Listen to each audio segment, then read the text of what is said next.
اعوذ باللہ من الشیطان الرجیم بسم اللہ الرحمن الرحیم الحمد للہ الذی علا فی تواحدہ ودنا فی تفردہ وجلا فی سلطانہ وعظما فی ارکانہ لا الہ الا ہوا لم یلد ولم یولد ولم یکن لہ کفوا احد الذي جعلنا من المتمسكين بولایت علی ابن ابی طالب الصلاة والسلام على سیدنا و نبینا ابی القاسم محمد صلی علی محمد وآل محمد وعلى آلہ الطیبین الطاہرین المعصومین المظلومین ولعنۃ اللہ علی اعدائہم اجمعین اما بعد فقد قال سبحانہ وتعالی فی کتابہ المجید بسم اللہ الرحمن الرحیم وَإِذَا قِيلَ لَهُمْ لَا تُفْسِدُوا فِي الْأَرْضِ قَالُوا إِنَّمَا نَحْنُ مُصْلِحُونَ صلوات پڑھ لے بلند آواز صلی اللہ محمد سب سے پہلے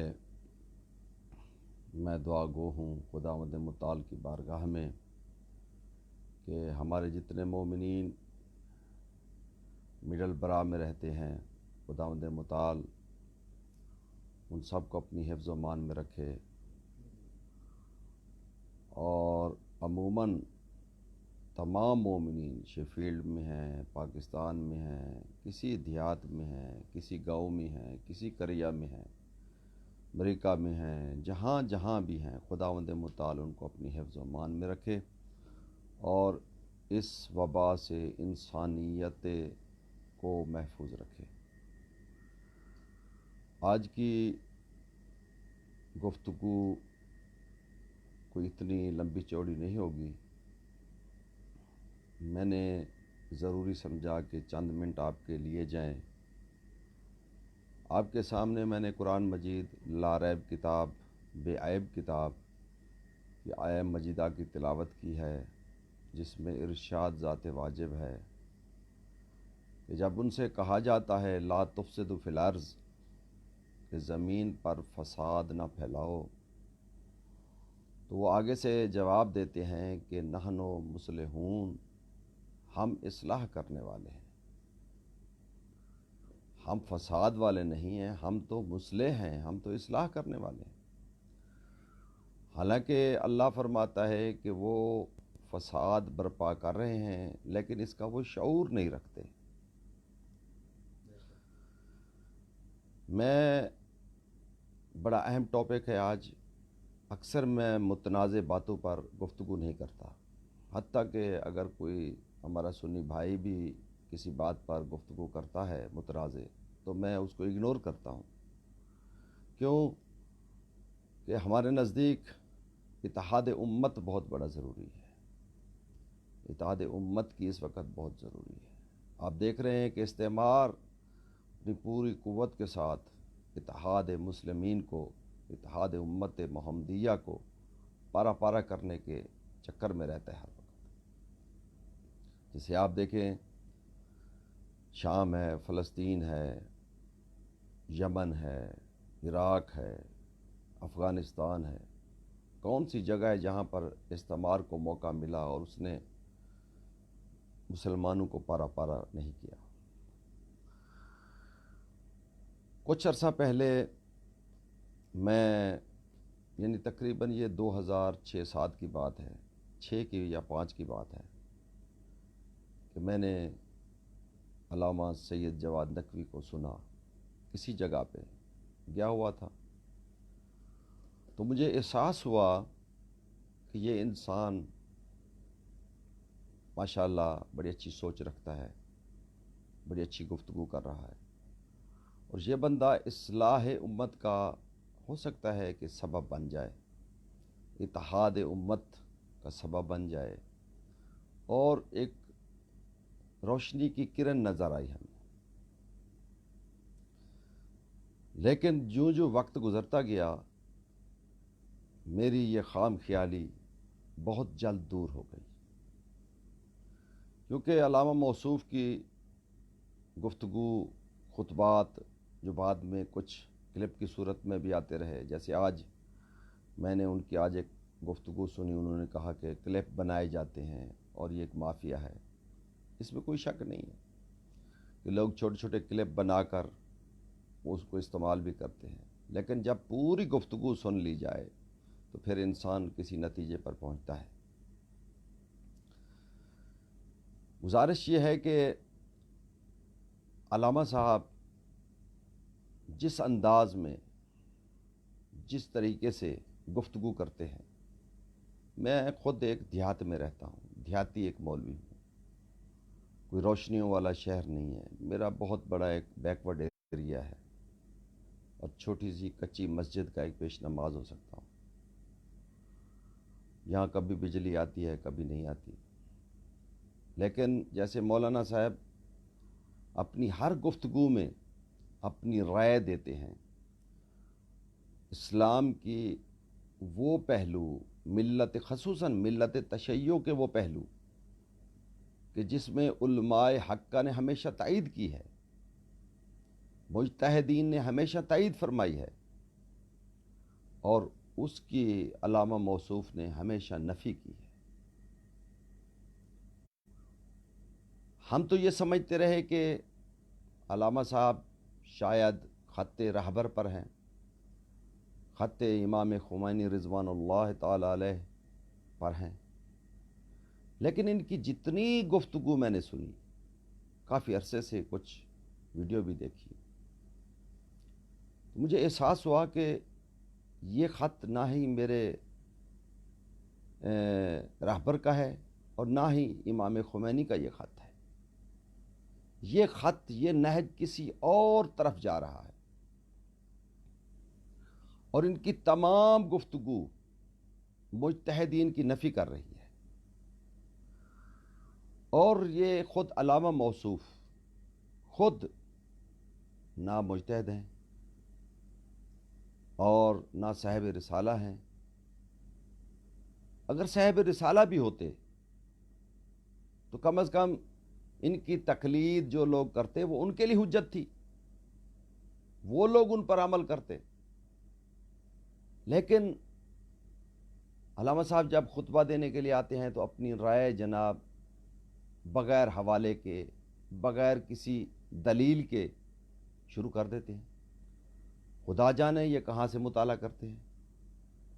اور مجھے لاکھ اختلاف ہے مرزا انجینئر محمد علی سے، لیکن مجھے ایک بات کی خوشی ہے کہ جب بھی وہ آ کے بیٹھتے ہیں، گفتگو کرتے ہیں، تو اتحاد امت کی بات کرتے ہیں اور ساتھ وہ کتب کا حوالہ پیش کرتے ہیں، جناب فلاں کتب میں یہ واقعہ ہے، فلاں کتب میں یہ واقعہ ہے، اور بلکہ میں یہاں پر اس کا ذکر کرنا ضروری سمجھتا ہوں کہ جب پیچھے ایک کلپ دیکھا میں نے علامہ جواد نقوی صاحب کا، تو اس کلپ میں انہوں نے کہا ہے کہ شیعہ نے صحابہ کا حق ادا نہیں کیا اور سنیوں نے بھی بعض صحابہ کا حق ادا نہیں کیا۔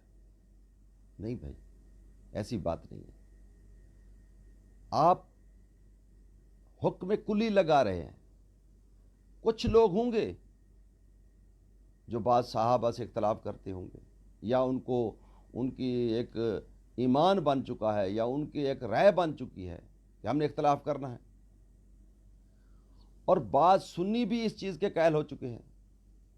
لیکن آپ نے دیکھا ہوگا کہ مرزا محمد علی کے کلپ انجینئر صاحب کے، کہ انہوں نے کئی دفعہ حضرت عمار ابن یاسر پہ گفتگو کی، اور کئی دفعہ حضرت ابو ذر غفاری پہ انہوں نے گفتگو کی، وہ صحابہ کرام جن کو تشیع بھی مانتے ہیں اور جن کو ہمارے اہل سنت بھائی بھی مانتے ہیں۔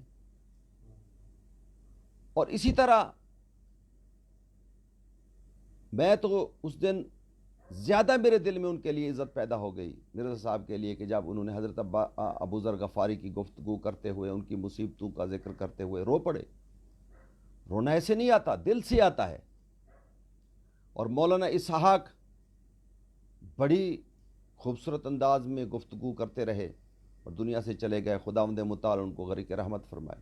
اسی طرح مولانا طارق جمیل صاحب ہیں، وہ تمام صحابہ کو، چاہے وہ تشیع جن کو مانتے ہیں جیسے علامہ صاحب کے بقول، میں تو کہتا ہوں کہ سب صحابہ کو جو رسول اللہ کے ساتھ ہیں بالقلب،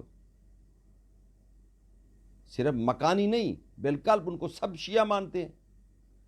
بدر کے شہداء کو کون نہیں مانتا؟ ہم سب شیعوں کے ماں باپ قربان ہوں بدر کے شہداء پر جو صحابہ شہید ہوئے ہیں، احد کے صحابہ جو رسول پر قربان ہوئے ان پر ہمارے ماں باپ قربان۔ اور خود میری ایک سوال یہ ہے کہ علامہ صاحب نے خود کتنے صحابہ پہ گفتگو کی ہے؟ ہم صحابہ کو مانتے ہیں اور خدا جانتا ہے کہ ایسے مانتے ہیں جیسے ماننے کا حق ہے۔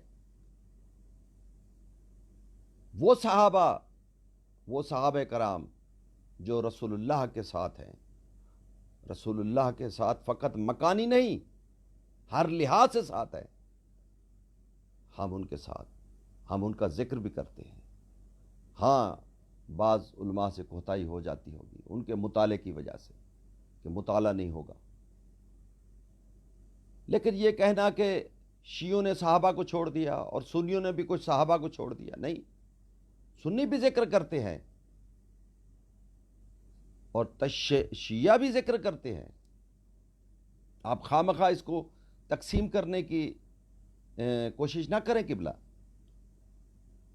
اور دوسری بات جو مہم ہے وہ یہ ہے کہ کچھ دن پہلے آپ نے فرمایا کہ تراویح ایسے ہے جیسے شیعوں کے ہاں مجلس اہل بیت ہے، مجلس عزا ہے۔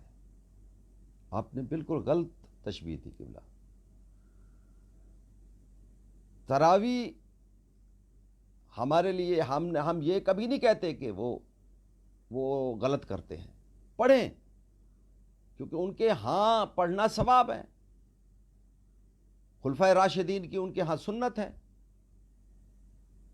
لیکن آپ کا یہ کہنا کہ اس طرح ہے جس طرح تراویح ہے اسی طرح مجلس حسین، پھر آپ نے سب سے بڑی اہم بات اس پوری گفتگو میں وہ یہ ہے کہ آپ نے تضحیک اڑائی ہے علماء کی، چاہے وہ علماء اہل سنت ہوں، چاہے وہ ذاکرین عظام ہوں تشیع کے، کہ گورنمنٹ کو چاہیے کہ ایک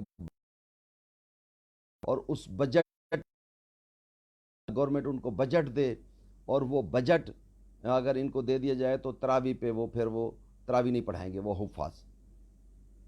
یہ غلط ہے۔ آپ کے پاس کون سا پیمانہ ہے کہ یہ جتنی کوشش کر رہے تھے تراویح کے لیے یا مجالس کے لیے کہ بھی وہ پیسوں کی لالچ میں کر رہے تھے؟ آپ نے سوء ظن کیا، آپ نے ان کے ہاں یہ ثواب ہے؟ کیا ان کے علماء اتنے لالچی ہیں؟ نہیں، ہو سکتا ہے کہ ان کے دل میں یقیناً میں تو کہتا ہوں وہ ثواب کی نیت سے کر رہے تھے کہ یہ ماہ مبارک ہے، اس ماہ مبارک میں ہمیں یہ بہترین موقع ہے اور ہم اسے محروم نہ ہو جائیں۔ اور آپ نے گورنمنٹ کو جناب مشورہ دے دیا کہ جناب ان کے لیے بجٹ مقرر کریں، آپ ان کے لیے آپ جو ہے نا ان کو پیسے دے دیں تو وہ خاموش ہو جائیں گے۔ اور اسی طرح ذاکرین کے بارے میں کہ ذاکرین کو بھی پیسے دے دیے جائیں۔ قبلہ میرا ایک سوال ہے، کون سا ذاکر ہے جس نے احتجاج کیا ہے؟ پہلی تو بات یہ ہے کہ میں یہاں آتا ہوں، گزارش یہ ہے کہ جب بھی حالت اضطراری ہو تو اسلام کے قوانین بے شک اس میں ترامیم ہو جاتی ہیں، امینڈمنٹ ہو جاتی ہے، لیکن وہ کون سا اسلام کا واجب ہے؟ مثلا حج ہے، اگر آپ حج کے استطاعت بھی رکھتے ہیں لیکن اگر شرط نہیں پائی جاتی، کچھ اور مسئلے ہیں جو آپ کی توضیح المسائل میں بھی ہیں اور رسالہ عملیہ میں بھی موجود ہیں، تو وہاں پر حج کے لیے جانا آپ کے لیے جائز نہیں ہے۔ اسی طرح اگر کرونا کی وجہ سے کوئی بندہ کوئی افیکٹ ہو جاتا ہے یا اس کو کوئی میری وجہ سے یا اس کی وجہ سے یا کسی اور کی وجہ سے تو یہ عقل کہتی ہے کہ ایسا نہیں کرنا چاہیے، دین کہتا ہے کہ ایسا نہیں کرنا چاہیے. لیکن یہ کہنا کہ یہ جو علماء اہل سنت ہیں اور ذاکرین ہیں یہ جو شور مچا رہے ہیں یہ اسی لیے ہے کہ جناب پیسوں کی لالچ میں، یہ آپ نے بہت بڑا ظلم کیا ہے. آپ نے اس جملے سے اتحاد امت کو پارا پارا کرنے کی کوشش کی ہے. آپ نے کوئی اچھا انداز نہیں اپنایا تبلیغ کرنے کا. ادعو الی سبیل ربک بالحکمہ والموعظۃ الحسنہ. اگر آپ نے یہ پیغام پہنچانا تھا تو خوبصورت انداز میں پہنچاتے. یہ کون سا طریقہ ہے کہ آپ ان کے علماء کرام کو لالچی بنا دیں کہ اگر ان کو گورنمنٹ پیسے دے دے تو وہ تراویح سے دستبردار ہو جائیں گے، اور اگر شیعوں کو آپ ان ذاکرین عظام کو اگر آپ پیسے دے دیں تو جناب یہ ذاکرین گھر میں بیٹھ جائیں گے. غلط. پہلی تو بات یہ ہے کہ تراویح حضرت عمر فاروق، یہ سب علماء سنہ ہمارے بھائی مانتے ہیں کہ حضرت عمر فاروق نے شروع کروائی. حضرت ابی ابن کعب کو حکم دیا کہ جماعت کے ساتھ شروع کرائی جائے. پہلے لوگ فرادہ فرادہ پڑھتے تھے، باقول ان کے. حضرت عمر فاروق کے زمانے میں یہ چیز شروع ہوئی. دوسری بات یہ ہے کہ مجالس حسین تو خود رسول اللہ نے شروع کرائی، اور معصومین علیہ السلام سے یہ روایت ملتی ہیں. امام زین العابدین علیہ السلام مجالس کراتے تھے، اور مجالس کا کرانا یعنی یہ سورس ملنا، معصوم کا فعل ملنا، قول ملنا ہمارے لیے حجت ہے، اور ہمارے اسلامک جو سورس آف لا ہے اس کا ایک حصہ ہے اور اہم ترین حصہ ہے. کہ قرآن کے بعد ہمارے پاس جو سورس ہے وہ ائمہ علیہ السلام کا ہے یا حدیث کا ہے.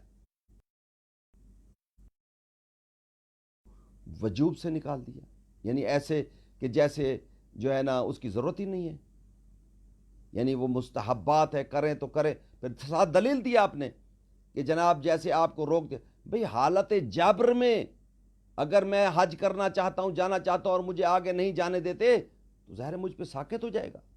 اسی طرح مجلس حسین اگر اسٹیٹ یا کوئی اور علاقے والے یا کوئی اور کچھ لوگ مجھے نہیں کروانے دیتے تو وہ مجھ پہ ساکت ہو جائے گی. ورنہ امر بالمعروف نہی عن المنکر مجالس میں ہوتا کیا ہے؟ امر بالمعروف ہوتا ہے، نہی عن المنکر ہوتا ہے. کیا یہ وجوب میں سے نہیں ہے؟ دوسری بات جو بڑی دکھ بھری بات ہے کہ آپ نے ذاکرین عظام کو لالچی کہا ہے. قطعاً یہ بات نہیں ہے. میں خود کئی ذاکرین کو جانتا ہوں جو مجالس حسین پڑھتے ہیں، لیکن وہ تہجد گزار ہے، نمازی ہیں، صوم و صلات کے پابند ہیں. اور یاد رکھیں کہ بلا اپنی گفتگو کا انداز بدلیں. آپ نے دیکھا ہوگا کہ ایک زمانہ تھا کہ ذاکرین کی داڑیاں نہیں ہوا کرتی تھی. اب الحمدللہ حالات کے ساتھ ساتھ ذاکرین تہجد بھی پڑھتے ہیں، نماز بھی پڑھتے ہیں، انہوں نے شرعی داڑھی بھی رکھی ہوئی ہے. اور پھر کس ذاکر نے احتجاج کیا ہے؟ آپ کے پاس کوئی اگر ثبوت ہے تو وہ ذرا آپ اگلے خطبے میں آپ ضرور بیان فرمائیں. کس ذاکر نے جا کر احتجاج کیا ہے کہ جناب مجالس بند نہ کی، اپنا کورونا کی وجہ سے جو ہے نا وہ ہم بند نہیں کریں گے، ہم پڑھیں گے؟ ملت نے احتجاج کیا ہے، ملت تشیع نے، بانیان مجالس نے. اور میں نے دیکھا ہے کہ جہاں مجلس حسین نہیں ہوتی یا نہیں ہونے دی جاتی تو وہاں پر بانی اور علاقے کے لوگ احتجاج کرتے ہیں کہ ہمارا حق ہے کہ ہمیں امر بالمعروف کیا جائے، نہی عن المنکر کیا جائے مجلس کے ذریعے سے، اور ہمیں حسین کے مصائب سنائے جائیں. اور آپ نے ذاکرین پر اتنا بڑا الزام لگا دیا، اور حکم بھی ایسا لگایا کہ ذاکرین. پھر بعد میں نے ایک آپ کے چاہنے والے کا کلپ دیکھا، اس میں وہ کہہ رہا ہے کہ کچھ ایسے ذاکر مجالس ہوتی ہیں، کچھ ایسی مجالس ہوتی ہیں. بھئی آپ نے مطلقاً کہا ہے کہ جو ذاکر ہوتے ہیں جن کو فیس کی ضرورت ہوتی ہے میں کہتا ہوں کہ فیس کی ضرورت بالکل ان کی ہوتی ہوگی، لیکن ان میں سارے ذاکر بے دین نہیں ہیں، بڑے دیندار لوگ ہیں اس میں، چاہے وہ مولوی مولانا صاحب ہیں وہ بھی تو ذاکر ہیں، اگر کوئی دوسرے جو نثر میں پڑھتے ہیں وہ بھی ذاکر ہیں، لیکن آپ نے یہ کہنا کہ یہ ذاکر لالچی ہیں، اپنے لالچ کی وجہ سے احتجاج، قطعاً غلط ہے۔ اور یاد رکھیں قبلہ، اللہ کے راستے کی طرف بلانے کا یہ انداز مناسب نہیں ہے،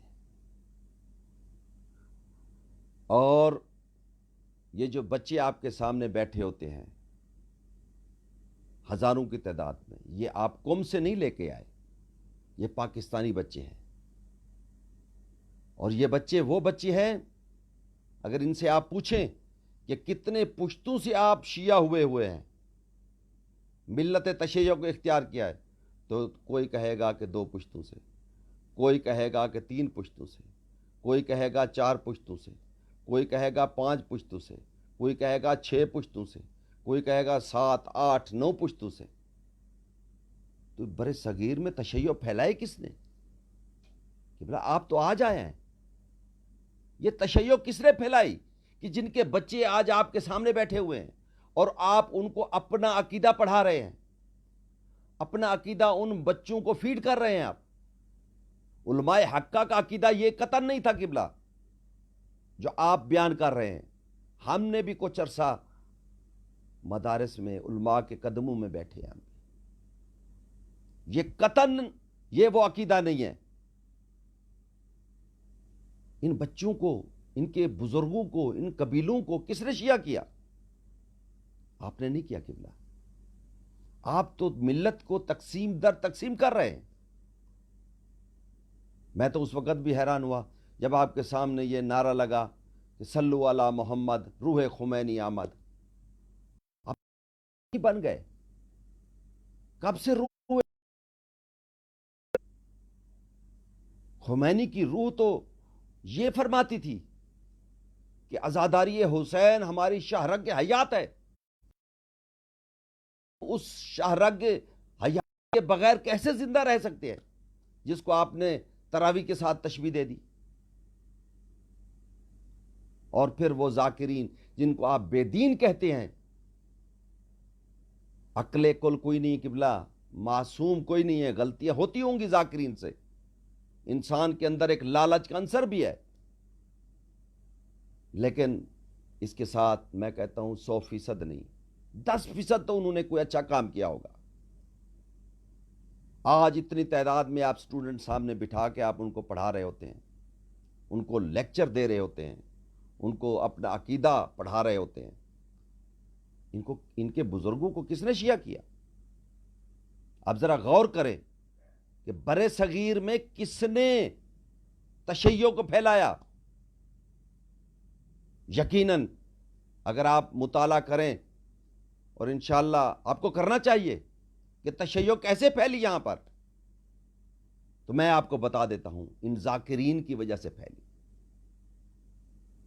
عبداللہ شاہ غازی دربار پہ آپ کبھی گئے ہوں گے؟ نہیں گئے ہوں گے، وہ امام زادہ ہے، بڑے قریب سے مولا علی علیہ السلام کے اولاد میں سے حسنی ہیں، انہوں نے تشیع پھیلائی۔ حجاج ابن یوسف کے زمانے جب سادات سندھ میں آئے، بڑی مصیبتیں دیکھی، انہوں نے تشیع پھیلائی۔ اس کے بعد جتنے بزرگان دین آئے انہوں نے تشیع پھیلائی۔ یہ صرف بزرگ نہیں تھے، یہ بہت بڑے عالم تھے، مفسر قرآن تھے، حضرت جیسے کہ قلندر شہباز ہیں، حضرت صدر الدین سید محمد مکی جن کی دربار سکھر میں ہے، اب ان کے بارے میں ذرا غور تو کریں، کیا شخصیت ہے وہ، اس کا مطالعہ کریں آپ۔ حضرت جلال الدین بخاری، حضرت بدر الدین جو شریف میں ہے، حضرت راجن قتال شہید ثالث لکھتے ہیں کہ برے صغیر میں سب سے پہلے جس نے عزاداری شروع کروائی ذاکرین کے ذریعے سے، اور علل اعلان انہوں نے عقیدہ کو ختم کیا اور ترویج علوم آل محمد شروع کی، وہ حضرت راجن قتال ہے۔ جن کی دربار کروڑ لالیسن میں ہے۔ اسی طرح میں نے ایک اور ہمارے عالم دین گزرے ہیں جن کے بارے میں شہید ثالث بھی لکھتے ہیں، علامہ احمد بن نصر اللہ ٹھٹوی سندھی۔ اس کی کیا خدمات ہیں، جس کے خواب میں مولا علی آ جائیں اور نجف سے ایک مرزا حسن ابو الحسن اس کے لیے تفسیر کشاف لے کے آئے مولا علی کے حکم سے۔ ان لوگوں نے عزاداری پھیلائی۔ یہ جو بیٹھے ہوئے ہیں آپ کے سامنے، ان کے قبیلے، ان کے آباء و اجداد پہ کس نے محنت کی؟ علامہ باقر ہندی نے محنت کی، علامہ قبلہ علی نقن نے محنت کی، سید محمد دہلوی نے محنت کی، حضرت آیت اللہ یار شاہ صاحب کے خود محنت کی اور ان کے قبیلے نے محنت کی، قبلہ غلاب شاہ صاحب کے قبیلے نے محنت کی، شیخ الجامعہ علامہ اختر عباس کے محنتیں ہیں اس میں۔ اسی طرح ذاکرین میں احمد بخش بھٹی کی محنت ہے جناب آل اللہ مقامہ کی، اور میں خود گواہ ہوں کہ ایک رات مجھے موقع ملا وہاں رہنے کا۔ وہاں جب میں جا کر رہا تو میں نے دیکھا کہ تقریباً اذان صبح سے پہلے چند بندے آئے، میں نہیں جانتا تھا کون ہے، ان کی قبر پہ آئے، نماز تہجد ادا کی، نماز پڑھنے کے بعد اذان ہوئی، اذان کے بعد انہوں نے نماز صبح پڑھی، اس کے بعد اس کی قبر پہ بیٹھ گئے اور وہ دعائیں پڑھی امام سجاد علیہ السلام کی کہ اللہ کی پناہ۔ میں حیران رہ گیا، یہ احمد بخش بھٹی کی قبر کی بات کر رہا ہوں جو ذاکر اہل بیت تھا، انہوں نے تشیع پھیلائی۔ مولانا مبلغ اعظم مولانا محمد اسماعیل نے قبیلے کے قبیلے تشیع کیے۔ اختلاف ہوں گے لاکھ لوگوں کو، تاج الدین حیدری صاحب کے ساتھ بھی اختلاف ہوں گے، لیکن انہوں نے تشیع پھیلائی۔ بلکہ آپ اگر دیرہ غازی خان سے لے کر آپ داجل کے علاقے تک آئیں تو آپ یہاں پہ جتنے بھی تشیع ہیں، بلکہ ایک علاقہ ایسا جس علاقے کو منی ایران کہا جاتا ہے، اب آپ ان سے پوچھیں کہ آپ کیسے شیعہ ہوئے تو وہ بتاتے ہمیں ایک مسافر سید شیعہ کر کے گیا ہے جس کا نام بھی پتہ نہیں ہے ان کو۔ آج آپ ذاکرین پر ان کی اصلاح کریں، اگر کہیں غلطی ہے تو ان کو اس طرح آپ اصلاح نہیں کر سکتے کہ آپ ان کو لالچی کہیں، ان کو دھتکاریں، آپ کہیں کہ جناب یہ پیسوں کے لالچ میں احتجاج۔ کس ذاکر نے احتجاج کیا ہے؟ بلکہ احتجاج ملت کرتی ہے اور کرتی آ رہی ہے اور کرتی رہے گی۔ بانیان مجالس نے احتجاج کیا ہے، ذاکرین عظام نے نہیں کی۔ یہی ذاکر اپنی طرف سے جتنا ہو سکتا ہے ہر کوئی خدمت دین کر رہا ہے۔ میں پھر عرض کر رہا ہوں کہ غلطیاں بھی ہوں گی ان میں، لیکن آپ کو کوئی حق نہیں پہنچتا کہ آپ کسی بھی مسلک کے علماء پر لالچ کا الزام لگائیں، کسی بھی، اور ہمارے ملت تشیع کے ذاکرین عظام پر آپ لالچ کا الزام لگائیں۔ اور مجلس کے لیے تو نص موجود ہے، اب اس کو تراویح کے ساتھ تشبیہ دے دیا آپ نے۔ اور میں آپ کو ایک اور بات بتاؤں قبلہ کہ یہاں پر ترویج علوم آل محمد کے لیے جتنی سادات نے کام کیا، اور آپ نے سادات کے بارے میں یہ کہہ دیا کہ آج سادات کی ساری زمین ہے، جب چاہتے ہیں جہاں چاہتے ہیں علم لگا دیتے ہیں۔ خدا کے لیے اب کن باتوں میں پڑ گئے ہیں؟ ہمیں کیا امیدیں تھی آپ سے، لیکن آپ کیا کرنے لگ گئے ہیں؟ پیر فضل حسین شاہ صاحب سرگودے والے، آپ ان کی خدمات دیکھیں۔ یہاں سندھ میں آ کر آپ، بڑے افسوس کی بات ہے کہ آپ جیسے بندے سے ہمیں یہ امید نہیں تھی، اور آپ کبھی امیر مختار کے بارے میں، کبھی سیاست اہل بیت کے بارے میں بات کر رہے ہیں۔ آپ صاحب رسالہ بھی نہیں ہیں، آپ نے ان چیزوں کا بھی انکار کیا ہے، وہ چیزیں جو مجتہد کا حق ہے کہ وہ فتویٰ دے کہ یہ جائز ہے یا ناجائز ہے۔ اور یاد رکھیں قبلہ، یہ ذاکرین خدمت جو دین کی کر رہے ہیں ان کو کرنے دیں۔ یقین کریں کہ آپ ان کو لالچ کا تانا مت دیں. آپ مجالس تو آپ بھی پڑھتے تھے. یہ تو اب آپ کے پاس کہیں سے اللہ دین کا چراغ آیا ہے کہ ماشاءاللہ اب آپ کو مجالس حسین کی ضرورت نہیں رہی. مجالس آپ پڑھتے رہے, فیس بھی آپ وصول کرتے تھے. یہ ضرورت ہے.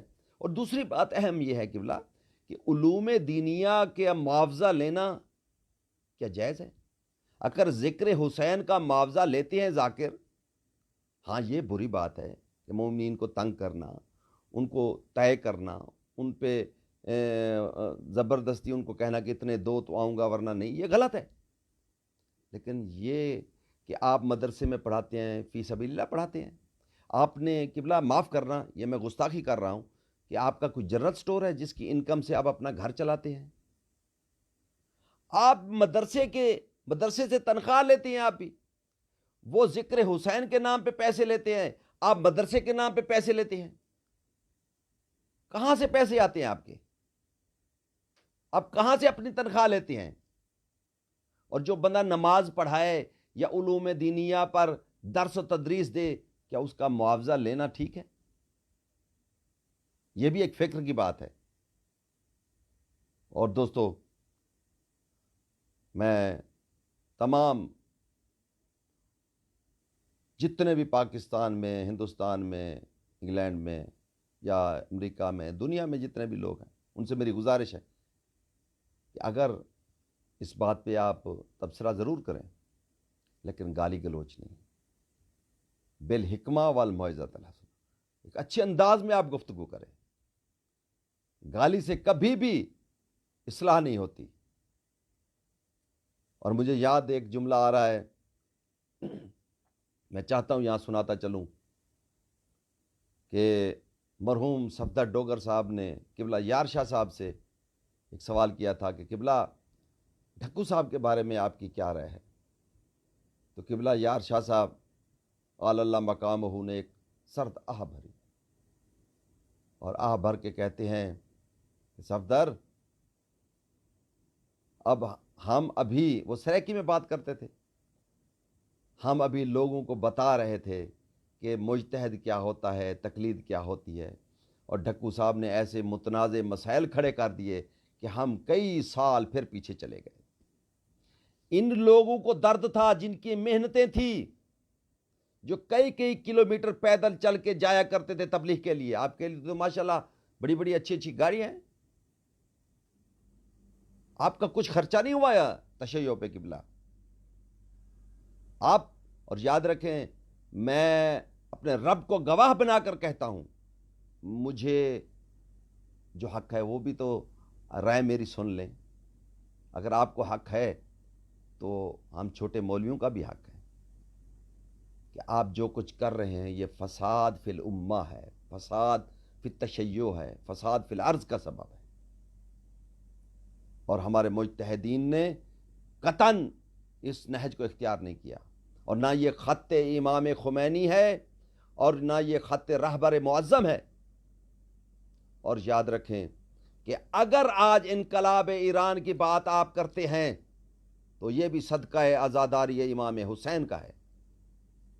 عزاداری کی وجہ سے ہی انقلاب کی بنیاد رکھی گئی ہے, اور آج بھی جتنی بقا ہے اس انقلاب کو, وہ بھی عزاداری کی وجہ سے ہے. لہذا میری گزارش ہے کہ ایسی گفتگو سے آپ پرہیز کریں, اپنے آپ کو دور رکھیں.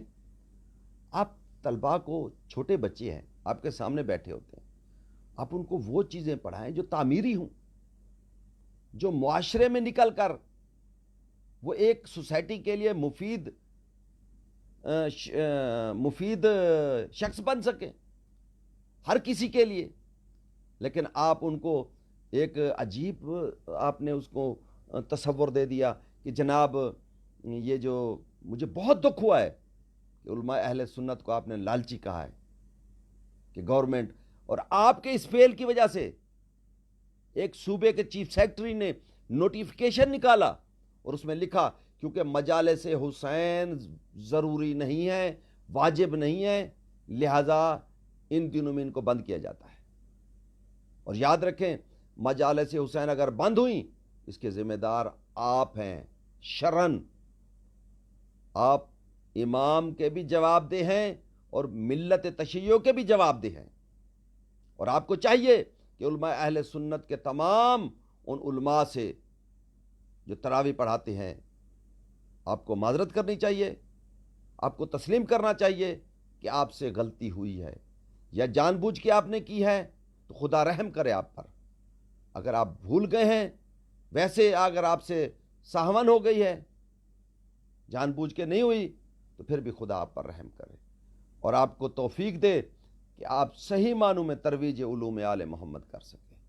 وما علینا الا البلاغ المبین۔